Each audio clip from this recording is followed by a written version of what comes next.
This is a key to the worksheet on solving absolute value equations.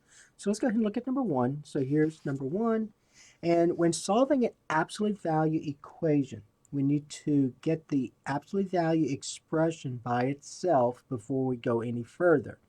So, so the first thing I'm going to do is subtract 2 from both sides. So I'm going to subtract 2 from both sides and then combine like terms. And so I get that absolute value of 6 minus 5x is equal to, this is 0, and then so 11 minus 2 is 9. All right, so I have the absolute value expression by itself, and I have this absolute value equation. So in solving an absolute value equation, we have to find the values of x that will make both of those sides equal to each other. So remember, the absolute value of a number is positive. So this, well, positive or 0. So either this side is positive or this side is 0. The absolute value of a number is never negative. So what we got to do is look at the expression that's inside that absolute value bars. So if this expression, whatever I substitute for x, if that expression is positive and those two sides are equal to each other, then this expression must equal that expression. So that means 6 minus 5x must equal 9. But this expression could be negative as well, right? So if this expression is negative, then that means that these two expressions here, 6 minus 5x and 9, are opposites. So in order to get them equal, what I've got to do is I've got to take the opposite of this side here to make this and this equal to each other. So in other words, 6 minus 5x must equal negative 9. Okay? And so that's how you go about solving an absolute value equation. So the next step I'm going to do is notice I went from an absolute value equation to two linear equations. Now before I go on, I want you to notice that, see this number on the other side? That's a positive 9, right? So since I have the absolute value expression by itself, and that expression is equal to a positive number, then that means I'm going to actually end up with two real solutions.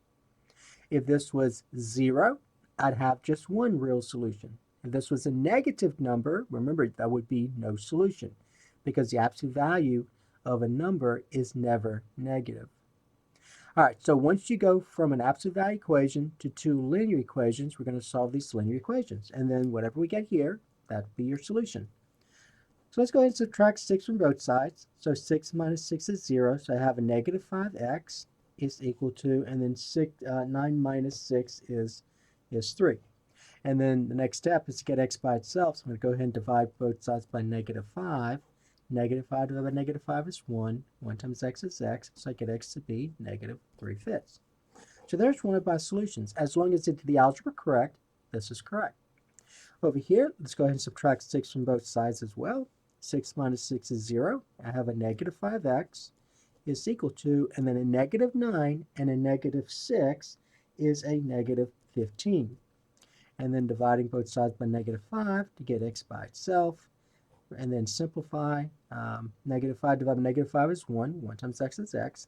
And this time, a negative 15 divided by negative 5 is a positive 3.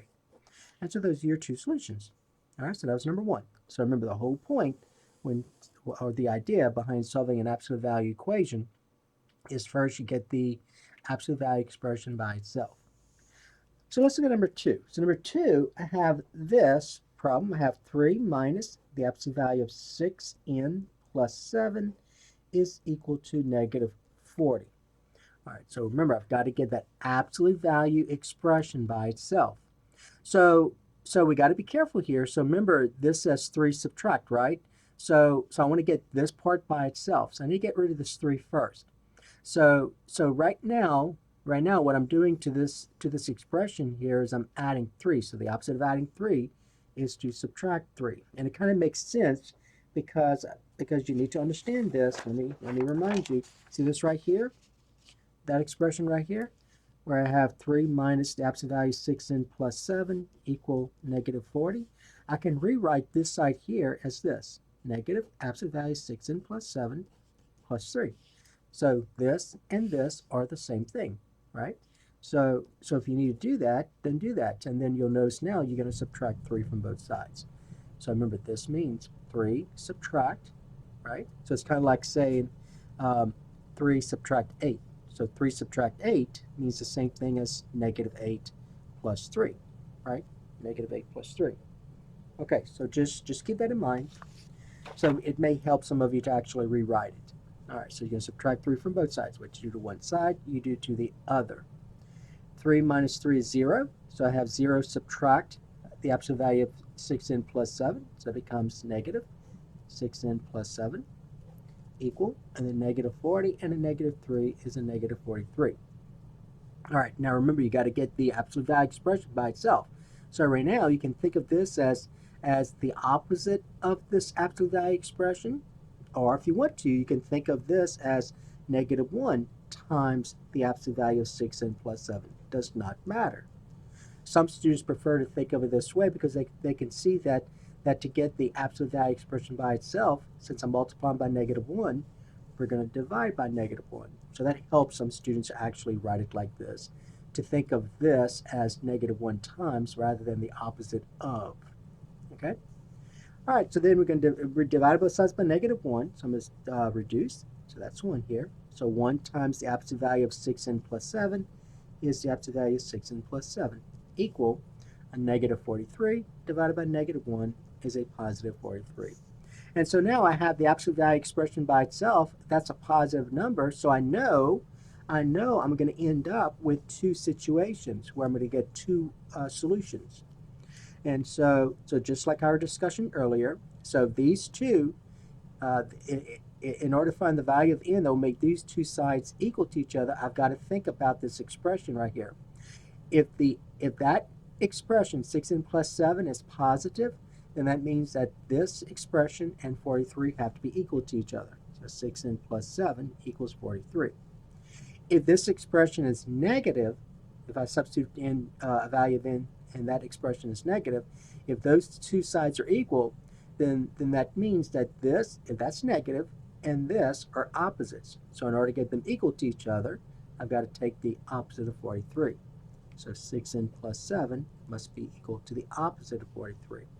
All right, and then notice I went from a absolute value equation to two linear equations, and then you just solve for n. So you subtract n from both sides. I get 6n equal, and then 43 minus 7 is going to be 36, and then divide both sides by 6. I get n to be, and then 36 divided by 6 is 6. Over here, subtract 7 from both sides. I get 6n equal. I combine like terms, this is 0. A negative 43 and a negative 7 is a negative 50. Divide both sides by 6. And then 6 divided by 6 is 1. 1 times n is n. Make sure you reduce. Negative 50 divided by 6, reduce. They're both divisible by 2. So that's going to be negative 25 divided by 3. All right, and so that was number 2. All right, so let's look at number 3. So number 3 is the same idea, except number 3 is probably a little bit easier to deal with. So let's look at number 3. So number 3, we have 2 plus 3 times the absolute value of x minus 2 is equal to 5. All right, now do not make the mistake and say 2 plus 3 is 5. That is not true. All right, so remember, you have to use the order of operations. So this is multiplication, this is addition. All right, so be careful. So you must get rid of this 2 first. So when I subtract 2 from both sides, 2 subtract 2 is 0, and so 0 plus 3 times the absolute value of x plus 2 is 3, absolute value of x minus 2, equal, and then 5 and a negative 2 is 3. All right, so be careful. 2 plus 3 is 5, but that's not what you do here. So remember, order of operations. This is multiplication, this is addition. You got to think of multiplication before addition. All right, so when you solve an equation, you do that reverse operation. So you're going to get rid of the 2 first. And then now I'm going to get rid of the 3. Since I'm multiplying this absolute value expression by 3, I'm going to divide by 3. And so 3 divided by 3 is 1. 1 times the absolute value of x minus 2 is the absolute value of x minus 2 equal 1. All right, now at this point, I have this is a positive number. So that means I'm going to have 2 solutions. So this expression in here, x minus 2, must equal 1. or x minus 2 must equal a negative 1. And then notice I went from an absolute value equation to two linear equations. So I'm going to add 2 to both sides. And so one of my solutions is 3. I'm going to add 2 to both sides. And the other solution is 1. Okay? All right. And then finally, number 4. So number 4, I have negative 2 times the absolute value of 3x minus 5 is equal to a negative 6. All right. So I got to get that absolute value expression by itself. Now, don't make the mistake. Remember, these are absolute value bars. Those are not parentheses. So don't make the mistake and distribute, because then you won't get the right solutions. All right, so whenever you have absolute value bars, do not distribute, especially if this is negative. All right, so what you have to do is you have to divide both sides by negative 2. That's what you have to do first. And so then when I reduce, negative 2 divided by negative 2 is 1. 1 times the absolute value of 3x minus 5 is the absolute value of 3x minus 5 equal, and then negative 6 divided by negative 2 is 3. And then now at this point, I have an absolute value expression by itself. It's equal to a positive number, so I know I'm going to end up with two situations here. And so let's go ahead and do that. So remember, I'm trying to find the value of x that will make these two sides equal to each other. So this equation a true statement. Well, this expression, remember the absolute value is either positive or 0. It can never be negative. So if this expression is positive, the only way that this can be equal to this side is if this and this are equal. So 3x minus 5 equal 3. If this absolute value expression is negative, then that means that this negative, if they're equal to each other, if these two sides are equal, then that means that this and this are opposites of each other. So to get them equal, I have to say 3x minus 5 equals the opposite of 3.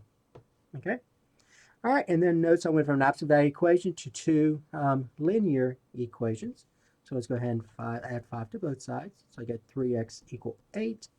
Divide both sides by 3. I get x to be 8/3. And over here, add 5 to both sides. Combine like terms. I get 3x is going to equal negative 3 plus 5 is 2. And divide both sides by 3. I get x to be 2/3. All right, and so there are the two solutions to this absolute value equation.